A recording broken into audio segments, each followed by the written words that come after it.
Good morning, students. Today we are going to start application of derivatives.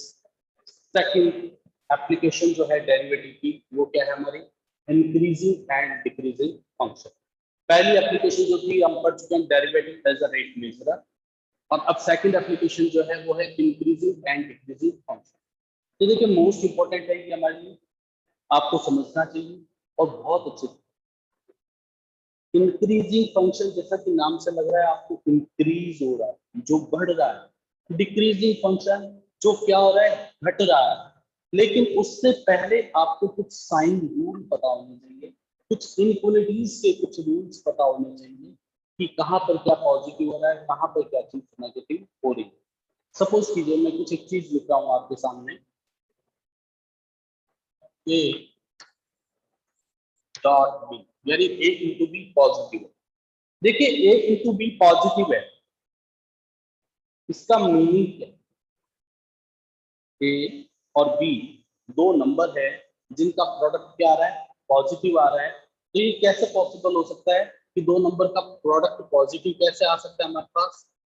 If a is greater than 0 and b is greater than 0, अगर ए भी positive हो जाए और B भी positive हो जाए, then we get A into B भी positive होगा। सेकेंड सिचुएशन हमारे सामने ये हो जाए, ए नेगेटिव हो जाए और बी भी क्या हो जाए, नेगेटिव हो जाए, तो ए इंटू बी फिर क्या हो जाएगा हमारा, पॉजिटिव। देखिए ए पॉजिटिव है, बी पॉजिटिव है, तो दोनों का प्रोडक्ट भी क्या आएगा, पॉजिटिव। ए नेगेटिव है और बी भी नेगेटिव है, वो भी उनका प्रोडक्ट क्या आएगा, पॉजिटिव ही आएगा। तीसरी सिचुएशन, अब तक तो आपको दो ही पता थी कि या तो दोनों पॉजिटिव हो या दोनों नेगेटिव हो, तो मल्टीप्लाई करने पे पॉजिटिव इंटू पॉजिटिव पॉजिटिव हो जाता है और नेगेटिव इंटू नेगेटिव क्या हो जाता है आपका, पॉजिटिव हो जाता है। अब ये क्या करना है, देखो अगर दो नंबर के प्रोडक्ट में मुझे ये पता चल जाए कि इनमें से one of them quantity is always positive, उन दोनों के प्रोडक्ट में अगर मुझे ये पता चल जाए कि उनमें से कोई भी एक क्वांटिटी है जो ऑलवेज पॉजिटिव है, तो सेकंड वाली को भी क्या होना पड़ेगा, पॉजिटिव भी होना पड़ेगा। इफ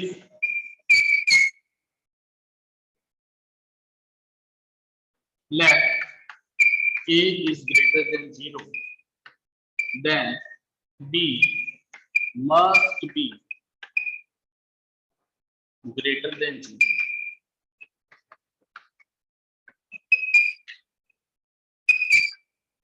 सपोज करो a पॉजिटिव है, सपोज करो कि a पॉजिटिव है, तो b को भी क्या होना पड़ेगा, पॉजिटिव भी होना पड़ेगा। क्यों होना पड़ेगा, such that,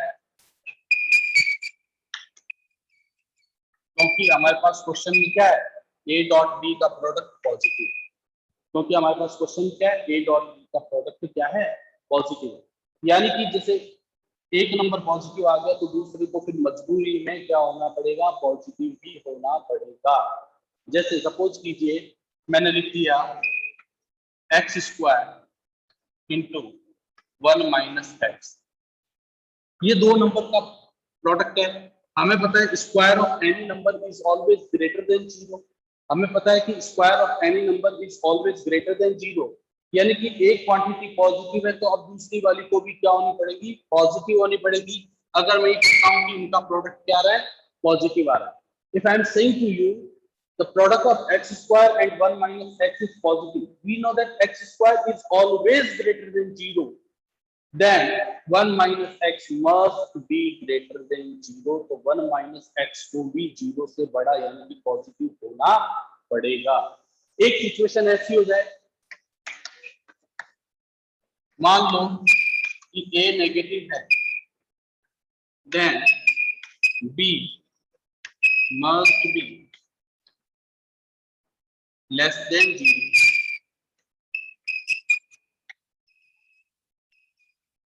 such that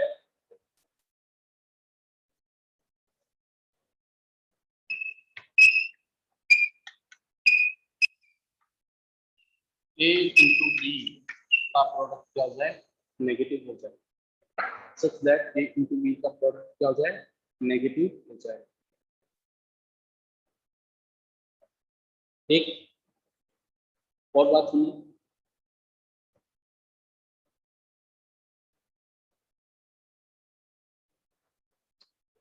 A positive है, बी पॉजिटिव है, तो उनका प्रोडक्ट भी पॉजिटिव आएगा। ए नेगेटिव है और बी नेगेटिव है, तो भी उनका प्रोडक्ट क्या आएगा, पॉजिटिव आएगा।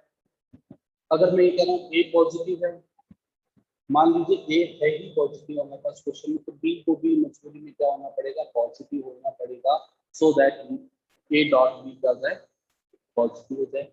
मान लीजिए कि आपके पास फैक्टर ऐसा है जिसमें ए नेगेटिव आ रहा है, तो बी को भी नेगेटिव होना पड़ेगा। क्यों होना पड़ेगा, क्योंकि हमारे क्वेश्चन में क्या है, ए डॉट बी ग्रेटर देन 0।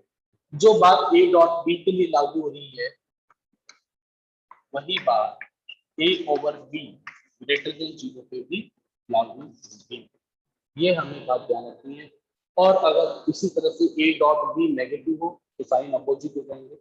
आप समझ, अब देखिए हम आगे बढ़ जाते हैं।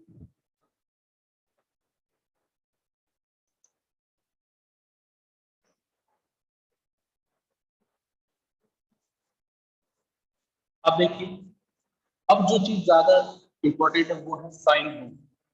हम साइन कैसे लगाएं, पॉजिटिव नेगेटिव कैसे लगाएं, मोस्ट इंपॉर्टेंट है।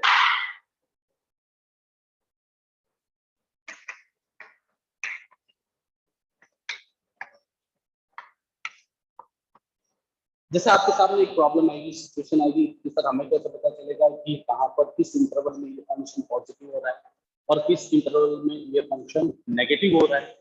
हम इस चीज का कैसे पता करेंगे कि कहाँ पर ये इंटरवल में पॉजिटिव आ रहा है और कहाँ पर इंटरवल में ये नेगेटिव आ रहा है। तो ध्यान से देखें, मान लीजिए मैं क्वेश्चन लिख रहा हूँ, x plus 2 की होल पावर 13, 2x minus 3 की होल पावर 51, x की पावर 100, x minus 1 की पावर 73 और x minus 2 की पावर 11, x plus 1 की पावर 25, 3x plus 2 की होल पावर 101।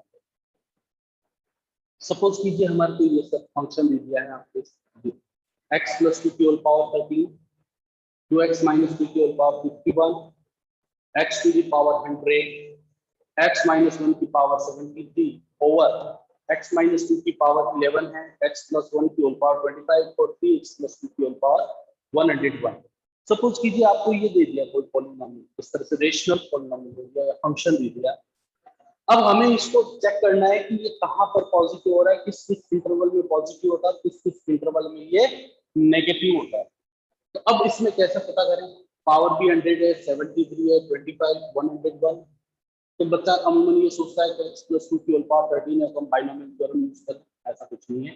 ध्यान से देखें, आपको बहुत काम आएगा आगे इंक्रीजिंग डिक्रीजिंग। हमें ये बताना है कि कहाँ पर ये पॉजिटिव है और कहाँ पर ये नेगेटिव है। हमने सिर्फ इतना ही क्वेश्चन किया है, where they are positive and where they are negative. हमने ये नहीं कहा कि कहाँ पर ये जीरो हो रहा है।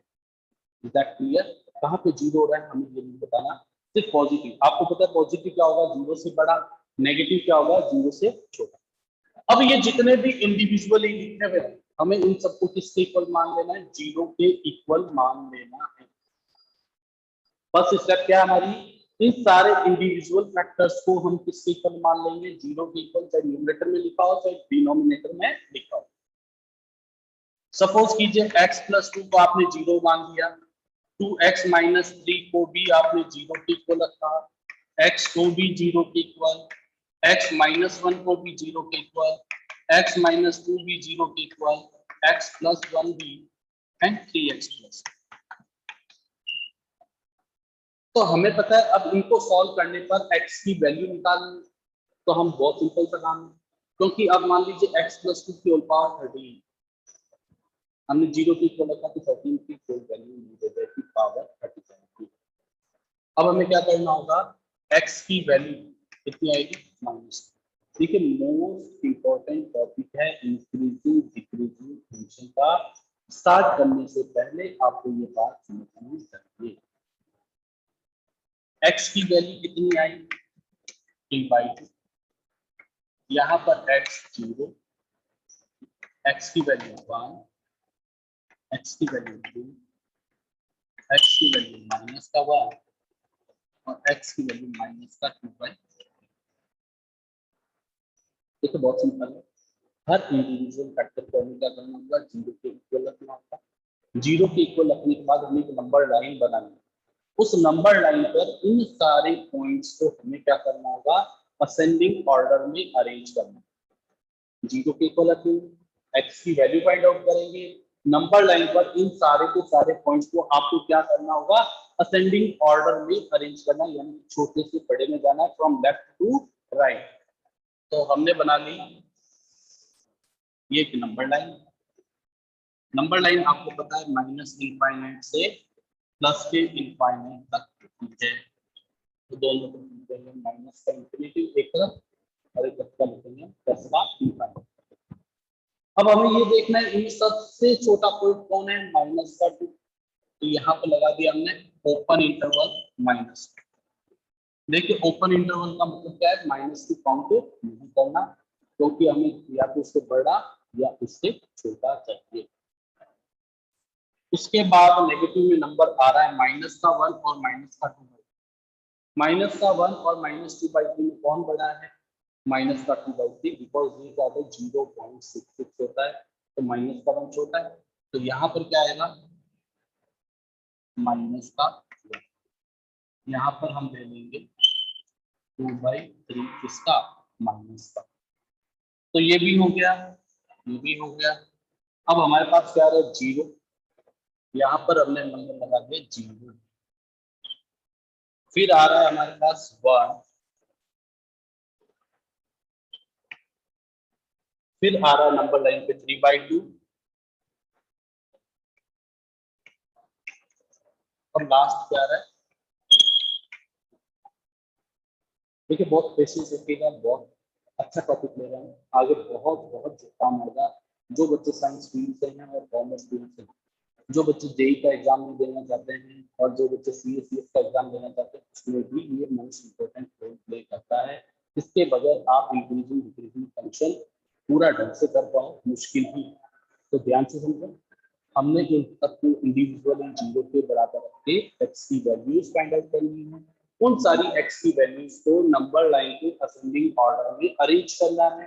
असेंडिंग ऑर्डर में अरेंज करने का मतलब छोटे से बड़े में जाना है।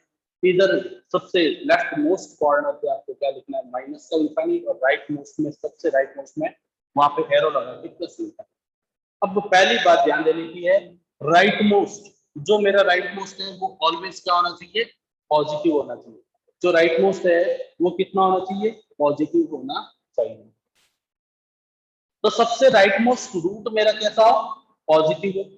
अब जैसे ही पॉजिटिव आपने साइन लगा दिया कि इसका मतलब इससे बड़ा रूट पॉसिबल नहीं है, 2 से बड़ा इस पूरे में कोई भी फंक्शन का रूट नहीं है, इसलिए क्या हो गया, राइट मोस्ट हमारा पॉजिटिव हो गया। अब ये 2 किस पॉइंट की वजह से आया था, ये 2 जो आया था इस पॉइंट की वजह से आया था। देखिए यहाँ पर, क्योंकि आपने जब x-2 को 0 के इक्वल रखा था तो उसकी वैल्यू क्या आई थी, प्लस का 2। अब ध्यान रखना है, अगर पावर ऑड है तो साइन चेंज हो जाएगा, यानी कि पॉजिटिव आ रहा है तो उसके इस तरफ चलने पे नेगेटिव आएगा, और अगर पहले नेगेटिव है तो फिर क्या हो जाएगा, पॉजिटिव। ऑड पावर पे साइन चेंज हो जाएगा और इवन पावर पे साइन रिपीट होगा। ऑड पावर पे क्या होगा, साइन चेंज होगा और इवन पावर पे साइन रिपीट हो जाएगा।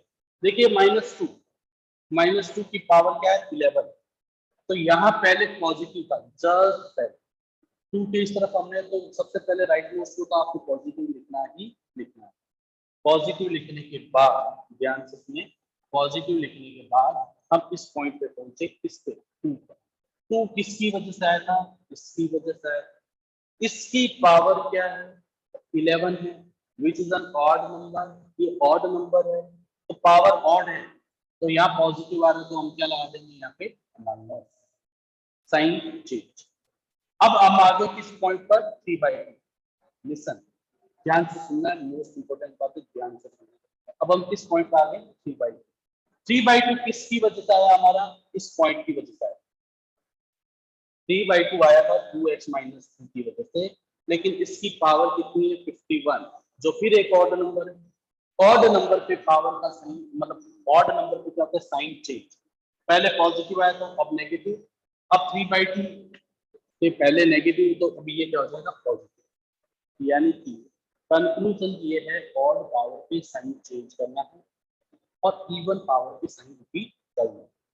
अब हम 1 की यहाँ पर आगे 1 किसकी वजह से आया था, x माइनस 1 की होल पावर 73।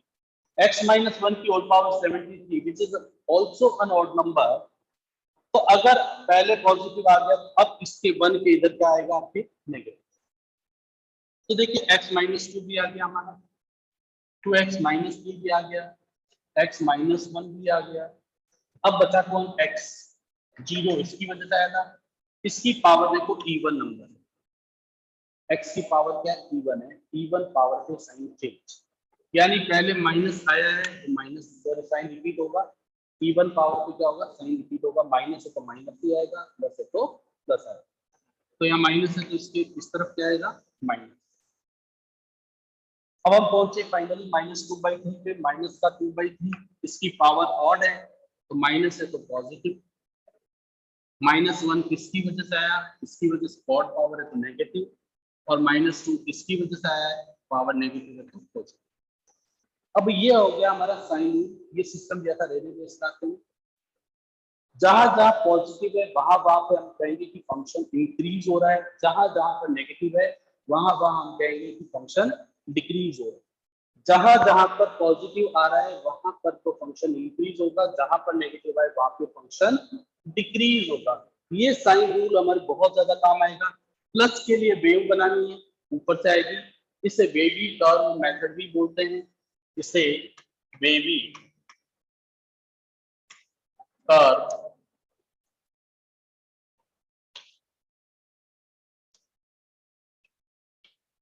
मेथड भी बोलते हैं। तो जहां पर पॉजिटिव है वहां पर ऊपर से वेव बनाएंगे, नेगेटिव के लिए नीचे से।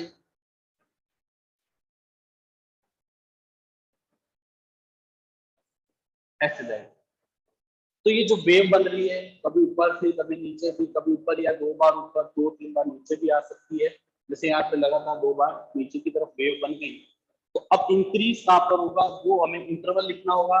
इंटरवल देखो पॉजिटिव के लिए -∞ से 2 तक कैसा है पॉजिटिव, सब कुछ ओपन इंटरवल में लिखना है because we have to find increase. Union लगाएंगे -1 से माइनस का 2/3, यूनियन 1 से 3/2, और यूनियन 2 से इनफाइनाइट। यहाँ पर ये सब कुछ कैसा हो रहा है पॉजिटिव हो रहा है। इन सारे इंटरवल में ये कैसा हो रहा है इंक्रीज हो रहा है। जो पीछे बच गए वहां पर ये क्या हो रहा है डिक्रीज। कहां से कहां तक, -2 से -1, -2/3 से 0, यूनियन 0 से 1, यूनियन 3/2 से 2। यहाँ पर ये क्या हो रहा है डिक्रीज हो रहा है। कई बच्चे सोचते हैं सर -2/3 से 1 तक डायरेक्ट लिख दें। डायरेक्ट लिखने पर क्या होगा 0 काउंट हो जाएगा, और अभी हम 0 को ले ही नहीं रहे क्योंकि हमें सिर्फ ये बताना है कहाँ पर बढ़ रहा है कहाँ पर घट रहा है। 0 के ऊपर चेक नहीं करना।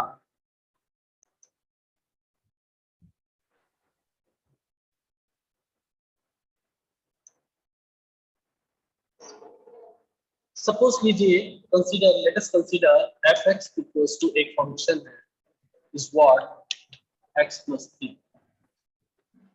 एक और फंक्शन ले रहा हूं f(x) is equals to -x + 3, f(x) equals to x plus 3 and f(x) equals to x minus 3।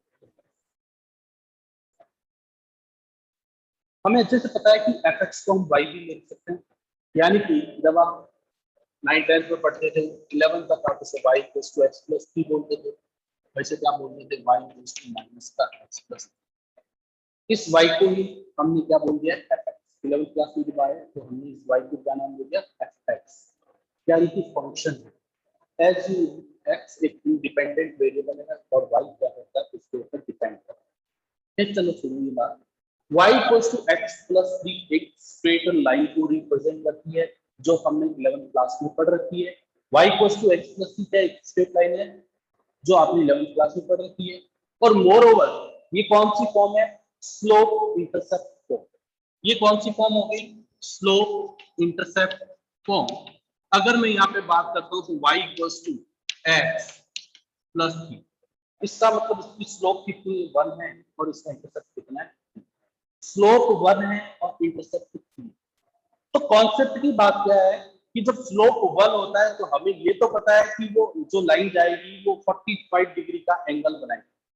Slope 1 होने का मतलब कितना होता है कि जो लाइन जाएगी वो 45 डिग्री का एंगल बनाएगी, क्योंकि स्लोप को आपने 11th क्लास में बोला था tan थीटा इक्वल्स टू 1, क्योंकि यहाँ पर m की वैल्यू कितनी है 1 है और tan थीटा की वैल्यू 1 कब होती है 45 पे होती है, तो दैट इज थीटा की वैल्यू कितनी हो गई 45।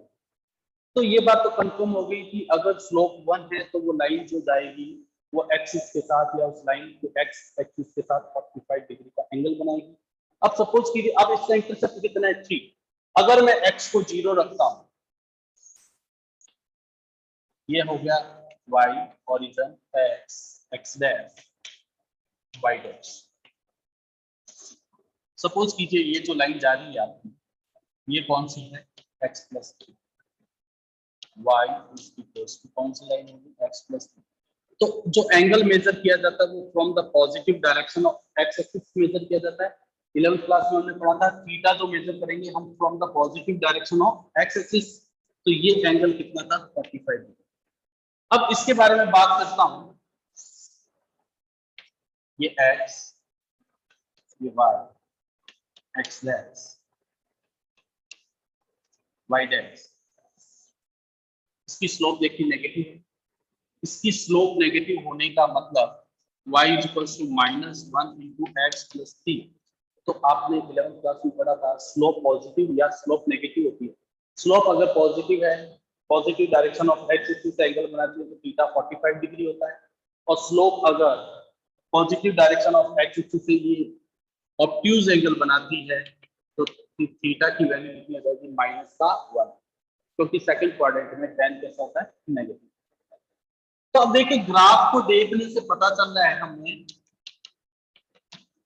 ग्राफ को देखने से क्या पता चल रहा है, ये तो सिंपल कर्व लिया लाइन का, इस ग्राफ को देखने से ये पता चल रहा है कि ये जो है 45 डिग्री का एंगल है लगातार क्या हो रहा है बढ़ रहा है। x की हर रियल वैल्यू के लिए, x की for x is all real value, x की हर रियल वैल्यू के लिए ये ऊपर की तरफ क्या हो रहा है बढ़ते जा रहा है, ये नीचे से ऊपर जा रहा है, और x की आप कोई भी वैल्यू बढ़ाते जाओगे तो क्या आता जाएगा नीचे की तरफ आता जाएगा, यानी पॉजिटिव वैल्यूज लेते जाओगे x की तो वो क्या होगा हमेशा इंक्रीज होगा, अदरवाइज हमेशा क्या हो जाएगा डिक्रीज।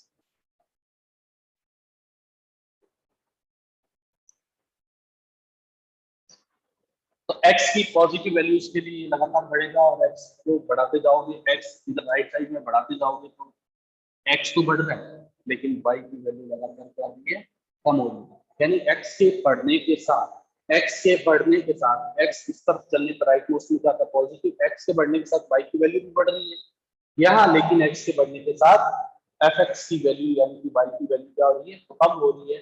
तो x के बढ़ने पर अगर fx की वैल्यू बढ़ती है तो वो इंक्रीजिंग, x के बढ़ने के साथ अगर fx की वैल्यू कम हो रही है लेकिन नीचे जाने तो y नेगेटिव हो रहा है, कम होती है तो उसे हम क्या बोलते हैं डिक्रीजिंग फंक्शन। तो कुछ फंक्शन एक ऐसा भी होता है जो आप अच्छे से जानते हैं fx equals to sin x,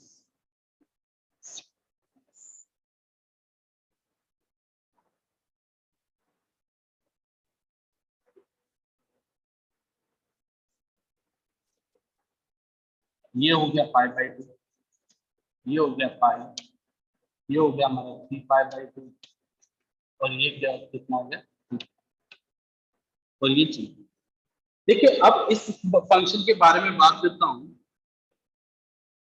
तो देखिए जब आप इस फंक्शन के बारे में बात करोगे तो 0 से π/2 तक, 0 से π/2 तक ये फंक्शन तो क्या हो रहा है, कंटिन्यूसली इंक्रीज हो रहा है, क्योंकि x के बढ़ने पर ये भी बढ़ रहा है। बट π/2 से 3π/2, π/2 से 3π/2 तक ये लगातार क्या हो रहा है, कम हो रहा है। तो x के बढ़ने पर ये लगातार कम हो रहा है। तो देखिए कुछ फंक्शन ऐसे भी होंगे जो 0 से π/2 तक तो इंक्रीज हो रहे हैं, बट π/2 से लेकर के 3π/2 तक ही डिक्रीज हो रहा है। फिर देखिए 3π/2 से 5π/2 तक ये फिर क्या हो रहा है, बढ़ रहा है। तो ऐसे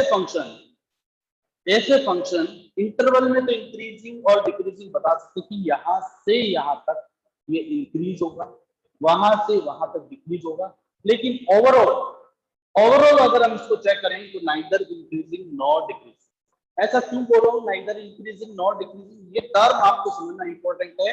neither increasing nor decreasing question आता है हमारा, क्यों है, क्योंकि हमने इंक्रीजिंग का मतलब इंक्रीज होना और डिक्रीजिंग का मतलब डिक्रीज, या तो पूरा इंक्रीज हो या पूरा डिक्रीज हो, या तो पूरा इंक्रीज हो या पूरा डिक्रीज हो। लेकिन ओवरऑल ये फंक्शन ना तो पूरा इंक्रीज हो रहा है और ना ही पूरा डिक्रीज हो रहा है, इसलिए हम इसको क्या बोल रहे हैं, साइन एक्स को 0 से 2π तक मान के बोला जाए, 0 से 2π तक तो हम क्या करेंगे, नाइदर इंक्रीजिंग नॉर डिक्रीजिंग। लेकिन सेम क्वेश्चन हमारे को एग्जामिनर दे सकता है 0 से π/2 तक, 0 से π/2 तक ये फंक्शन कैसा है देख के बताओ, तो हम कह सकते हैं ये इंक्रीजिंग फंक्शन है। 0 से π/2 तक हमारा ये फंक्शन कैसा हो जाएगा, इंक्रीजिंग फंक्शन हो जाएगा, बट ओवरऑल ये नाइदर इंक्रीजिंग नॉर डिक्रीजिंग। तो देखिए ये एक कॉन्सेप्ट हो गया ग्राफ के थ्रू। अभी और हम ग्राफ लेंगे, इसकी डेफिनेशन लेंगे अभी मैथमेटिकल, जो जिसके ऊपर पूरा चैप्टर बेस्ड है। x के बढ़ने पर अगर fx की वैल्यू बढ़ती है, फिर से सुने, x के बढ़ने पर अगर fx की वैल्यू इंक्रीज होती है तो इसे इंक्रीजिंग, x के बढ़ने के साथ अगर fx की वैल्यू कम होती है तो इसे क्या बोलते हैं, डिक्रीजिंग फंक्शन। लेकिन x के बढ़ने के साथ साथ अगर वो हम पूरा डिसाइड कर पाए कि इंक्रीज हो रहा है या डिक्रीज, कभी इंक्रीज हो रहा है कभी डिक्रीज, तो उसे हम क्या बोलते हैं, ओवरऑल ये function neither increasing nor decreasing function है। लेकिन एक पर्टिकुलर इंटरवल की बात करें तो हम वहां पर बता सकते हैं कि इंक्रीज है या डिक्रीज है। चलिए एक और डेफिनेशन लेते हैं।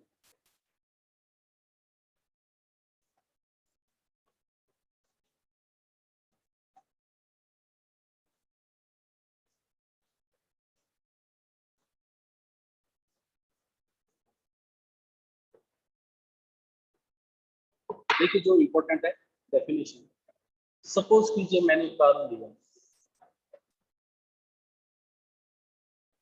इसे नाम दे दिया मैंने y equals to fx।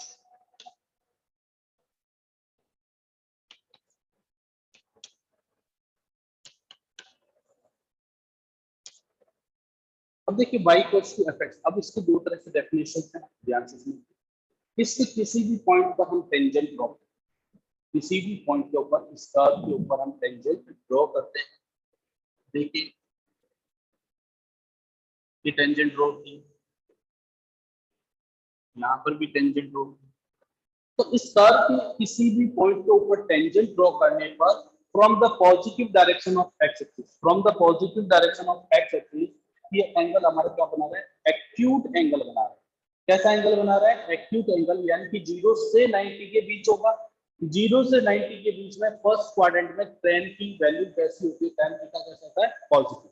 Slope का मतलब हमने 11th क्लास में पढ़ रखा है, क्या होता है, tan थीटा।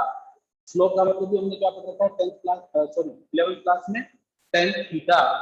तो ये जो positive direction from X axis measure करोगे इस थीटा को, तो ये क्या आएगा, पॉजिटिव भी आएगा और tan की वैल्यू पॉजिटिव होगी, यानी tan की वैल्यू पॉजिटिव, पॉजिटिव को हम क्या बोलते हैं, ग्रेटर देन 0। तो जब fx की वैल्यू 0 से बड़ी आएगी तो हम कह देंगे वहां पर इंक्रीज है, ठीक है। अब x के बढ़ने के साथ देखो ये भी बात सही होगी, है, सेकंड टर्म आप फिर समझे, एक तो स्लोप का कॉन्सेप्ट हो गया, दूसरा x के बढ़ने के साथ fx की वैल्यू भी क्या हो रही है, लगातार बढ़ रही है। x की वैल्यू जैसे जैसे बढ़ाएंगे fx की वैल्यू भी क्या होती जाएगी, बढ़ती जाएगी।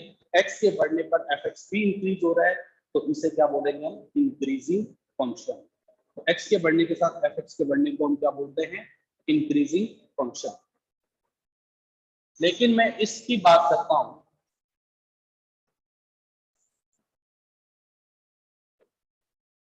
क्या ये कॉन्टिन्यूसली इंक्रीज हो रहा है, क्या ये फंक्शन हमारा कॉन्टिन्यूसली इंक्रीज हो रहा है, क्या एक्स के बढ़ने के साथ कॉन्टिन्यूसली इंक्रीज हो रहा है, ऐसा नहीं। देखिए इस पॉइंट पर से लेकर के इस पॉइंट तक इसमें क्या आ गया, स्टैग्नेंट आ गया, स्टैग्नेंट का मतलब ठहराव आ गया, यानी एक्स तो बढ़ रहा है लेकिन एफ एक्स की वैल्यू नहीं बढ़ रही, लेकिन कम भी तो नहीं हो रही। एक्स के बढ़ने के साथ एफ एक्स की वैल्यू बढ़ नहीं रही लेकिन कम भी नहीं हो रही, एक जैसी बनी रही। फिर अचानक से इस पॉइंट पर आकर के एक्स की वैल्यू अचानक से क्या होगी, बढ़ना शुरू होगी। तो ये भी इंक्रीजिंग है, एक्स के बढ़ने के साथ एफ एक्स की वैल्यू इंक्रीज हो रही है, तो ये भी इंक्रीजिंग है। और एक्स के बढ़ने के साथ एफ एक्स की वैल्यू बढ़ रही है, ये भी इंक्रीजिंग है। बट ये कैसा फंक्शन है, स्ट्रिक्टली इंक्रीजिंग।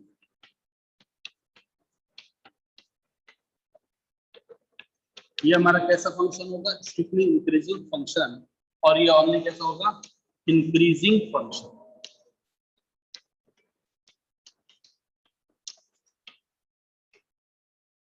तो ऐसे फंक्शन को हम क्या बोलते हैं, मोनोटोनिकली इंक्रीजिंग। ऐसे फंक्शन को हम क्या बोल रहे हैं, मोनोटोनिकली इंक्रीजिंग फंक्शन। तो इसके बारे में और डिस्कस करेंगे।